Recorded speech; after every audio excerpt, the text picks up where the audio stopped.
And good afternoon, everybody. It's Art Shed. It's time for the second edition for the day. I can't believe I've been able to do like two videos in the same day. Doesn't happen that often, but this is the show. Let's be reasonable. And this is my second installment. Still talking about Joe Biden. And I know I'm probably going to take some flack for the article, or not article, video I published not too long ago. Well, probably more so from Democrats than anything, because it looks as if I'm beating up on Joe Biden. However, I'm here to tell you, I'm not beating up on Joe Biden at all. I'm just factually looking at the news cycle and telling you that for the next really 6 days, what is it? For the next 6 days, this is all we're going to hear.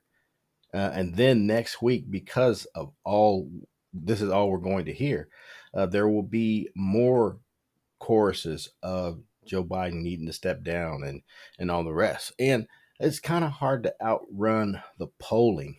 It's harder to outrun the media cycle. And when you see polling, that this is just the New York Times posted this afternoon. I mean, this is from the Siena. It's a poll. There's plenty of polling companies out there, but they're showing the race widening for Trump. We're going 49, 43, plus or minus 5, right? Most plus or minus is generally around plus or minus 3, right? But so there's some wiggle room in there. But the key here is that we're talking about likely voters. Likely voters. So when you look at likely voters, um, that's, I would say, somewhat alarming. I mean, the registered voter, there's a lot of people registered, but are they likely to vote? That's the question. And in this case, likely voters say they prefer Trump more than they do Biden. And, you can look down through the article, but it's about his age. And the debate last week just only exacerbated that issue. Um, I have the utmost respect for Joe Biden. I think Joseph R. Biden has done a great job over the past 4 years. And, everything from the infrastructure bill to um, being able to work across party lines in order to get things done, including the border bill that they got. Uh, Pretty much, I would say, I mean, it was a Republican bill. So the fact that they were willing to sign off on a Republican bill says a lot. Well, what does it say? It ultimately says that he needed to pass something, and they were willing to pass that, but it got torpedoed. And you could look at the infrastructure bill, the Chips Act. There's plenty of accomplishments to go around. The GDP. And you remember the last guy said that he was able or was going to be able to show us 5 and 6% GDP. We didn't see that under the last guy. We saw it under Joseph R. Biden, right? So I think Joe Biden has an excellent record. The problem is the issue of age hasn't gone away. It hasn't dissipated. In fact, it's only the choruses have grown louder, right? So you have to address it. And the only way here to truly address it, I think, I watched a little bit of the presser from the um, press secretary earlier today, and I kind of think that they may have missed the boat. But he should have been out early in order to talk about it. He wasn't. So since you weren't out early, I mean, you're kind of behind the power curve at this point.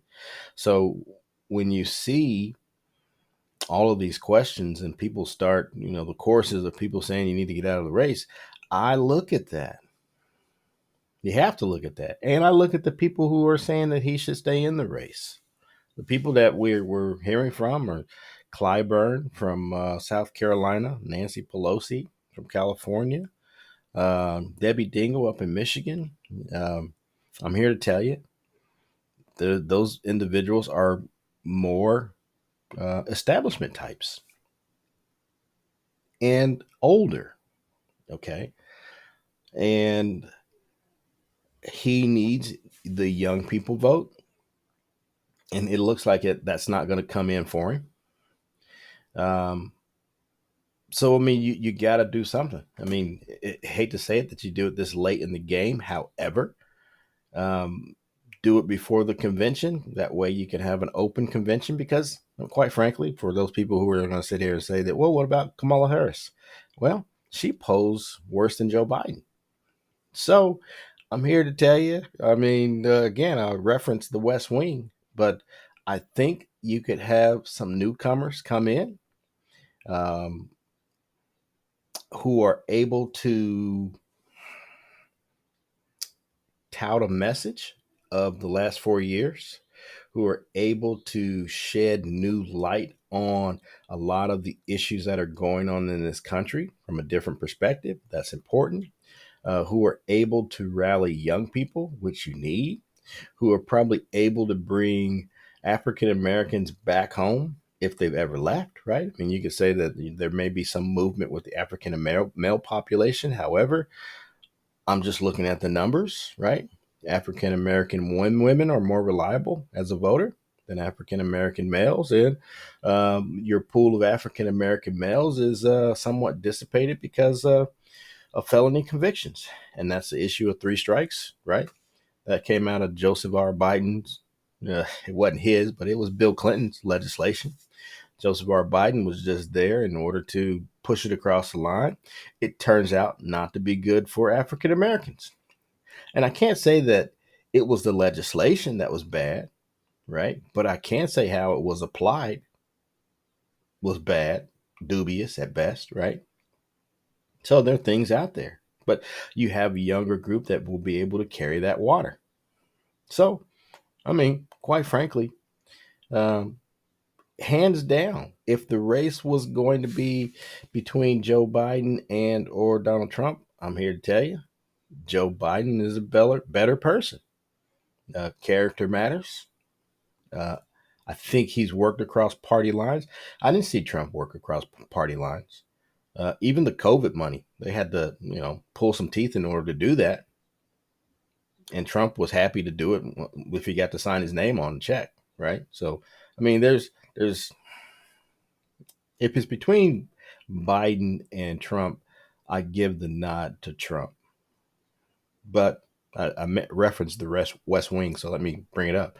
I mean, even if you're 9 points down, looking at Matt Santos and his running mate Leo McGarry, right? Even if you're 9 points down with 2 months to go, you can still ink out a victory, and they may be able to do that now because the age issue isn't going away. It's more of a distraction, and it's probably a turnoff. It's probably what tamps down I guess you would say, the excitement for the Democratic Party. So, all that being said, I mean,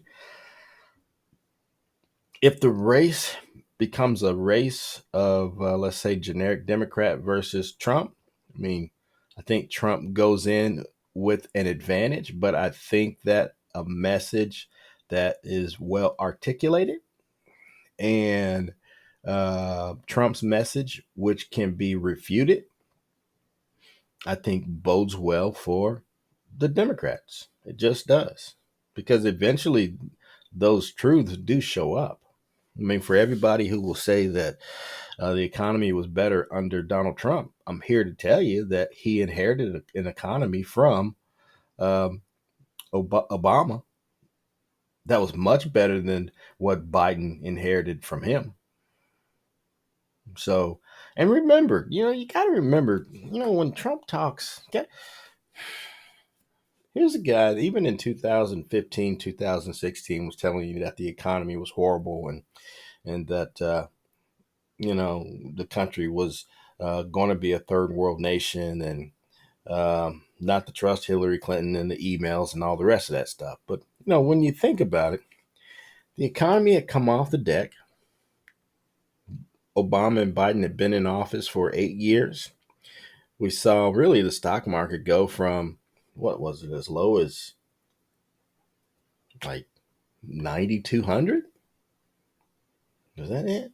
Or am I thinking of 2000? I'm probably thinking of 2000. But stock market ended a whole lot higher than where they started in 2011 or 10 when they took office, 9 when they took office. right? So ended higher. The economy was looking up. All the things that Trump liked to take credit for, like LNG, but that was going on during the Obama administration. I mean, we probably got it across the finish line during the early days of Trump, but it just didn't spring up out of nowhere, right?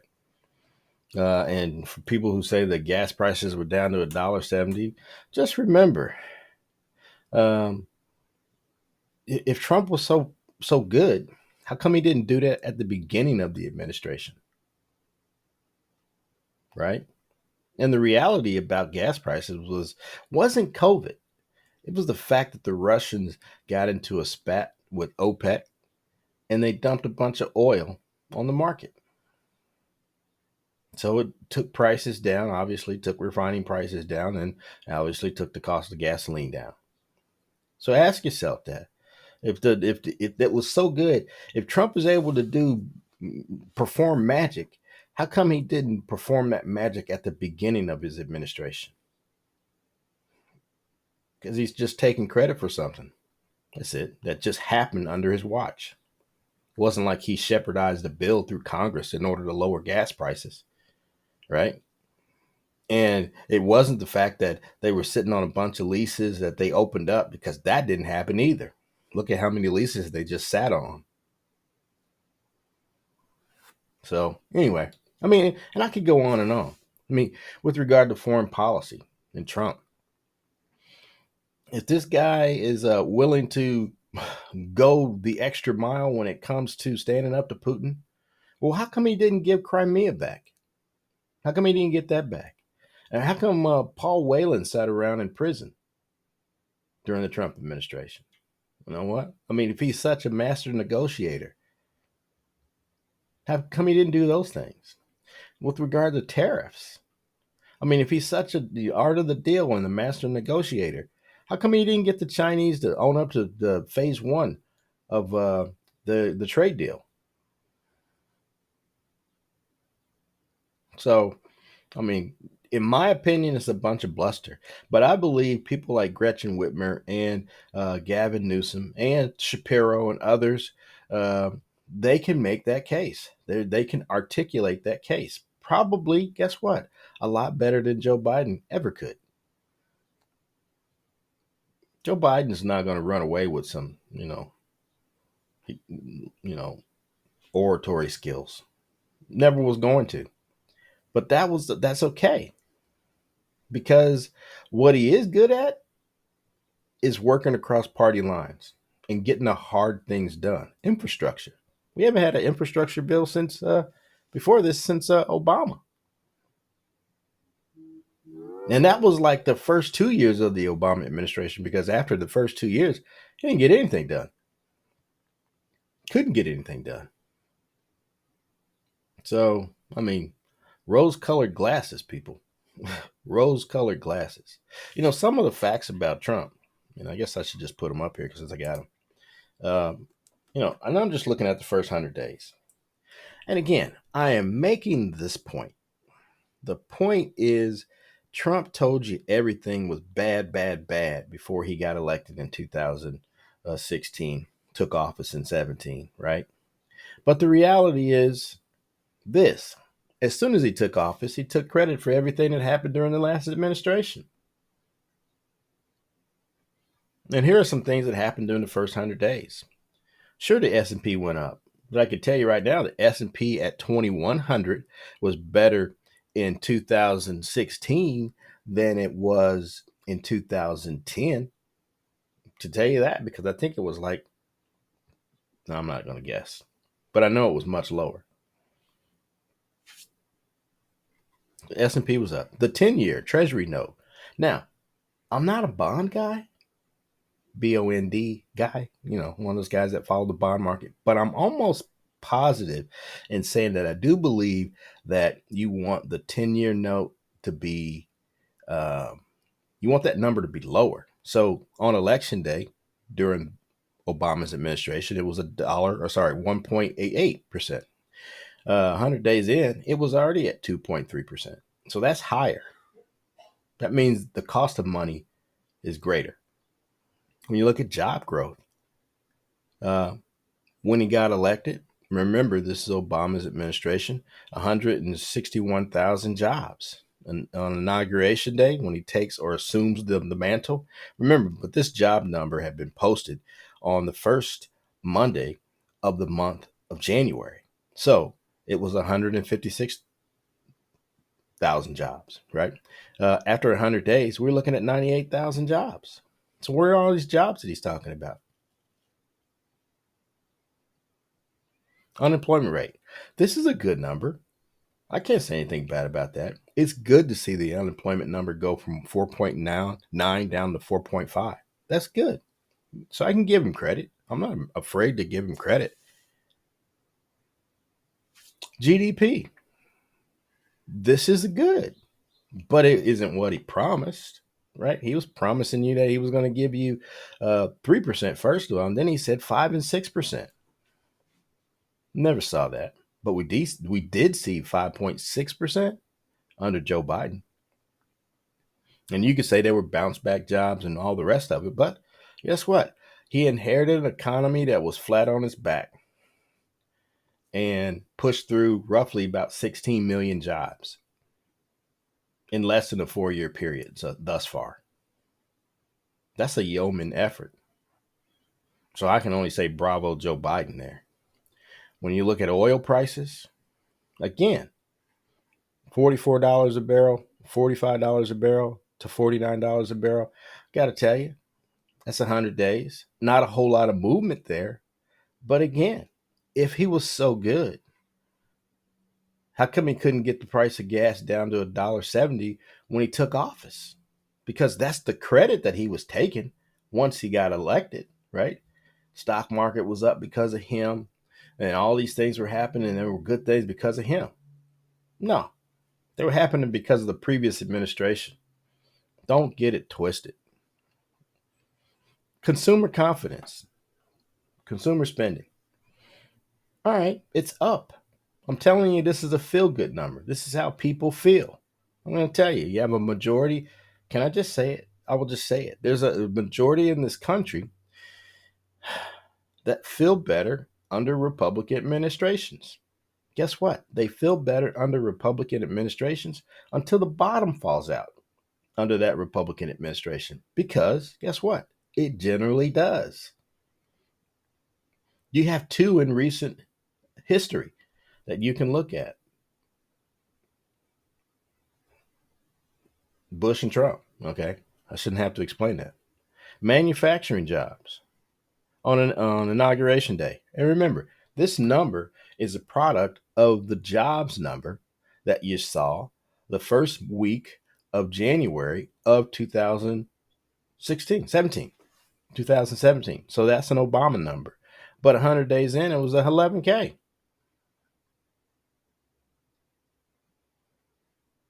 So the record really, when you look at Donald Trump versus Joe Biden, there's no comparison. I mean, Joe Biden has done a much better job from managing the pandemic, infrastructure, to chips, to the inflation protection. Forget what it's called, but anyway, Inflation Act. Now, I'll tell you, I'll be the first to tell you that for a lot of people, especially seniors, come October, November, you're going to like the fact that you don't have to spend any more than $2,000 a year for your prescriptions. Okay, that's good. But you're probably not going to like the premium cost. It's just something to look. I've been telling people that for a while. Insurance companies get their money in three different ways: either the premium, deductible, or the copay costs. And for the last, since 2006 or so, since this has been going on, they've been getting it from the latter. They've been getting it from the copay costs, right? So they're now going to get it in premium because of the Inflation Reduction Act. All right. So that's just things to be aware of. But at the same time, when you look at his record, it's a good record. They've actually got things done. And the stock market is higher. Trump told you that the economy was going to collapse. It didn't collapse. In fact, it's done better. And metrically, of course, you can say that we have the best economy in the world. And I got to tell you, for the past 70, 80, 90 years, we've had the best economy in the world, even during the bad times. Now, the relevance of that statement is this: even though it's the best economy, prices have still gone up. Okay. And the people at the lower end of the economic ladder are impacted the greatest, right? Because the majority of their income is affected by those prices. It's reached a point today where it's affecting more people in the middle class. It doesn't really affect the upper class because it doesn't impact their income. Okay. Just in short, how they derive their income. It's not all W 2. The more you make, the more you can put away. All right. So again, I'm long in the tooth. I'm at 21 minutes and I should have closed out a long time ago. But the bottom line is, guess what? I'm not here to bash Joe Biden. Joe Biden's done a great job. And he should be looking at this situation a lot like Nancy Pelosi. You know what? Be the elder statesman. Help the next administration be able to navigate how to get things done in Congress, right? Be the emeritus because we're really in a different place today. And you haven't been a caretaker. I mean, you've been doing a yeoman job, Joseph R. Biden. You really have. And it's just time to change the guard. It just is. It's not a knock. It's just the facts. So, all that being said, like and subscribe. Tell me how you feel. I'm interested in knowing how you feel again. We can disagree. Again, this shows what the name of. Let's be reasonable. That's the name, right? So we can be reasonable about these things. But the reality is, it's time to change the guard. So we might as well get it done now. And that, I mean, I referenced the West Wing season 6. Go back and end the season 6, into 7. Look at those dynamics in there.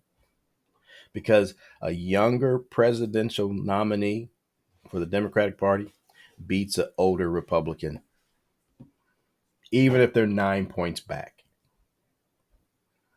So I tell everybody, especially those who are independents and those that aren't voting, I guess Republican in this case, fret not. Just be cool. Even though it may look like an open convention looks chaotic, the American people need to see that because that's how the sausage is made. That gives them some appreciation for the institutions. We have a system that works. Put it on display.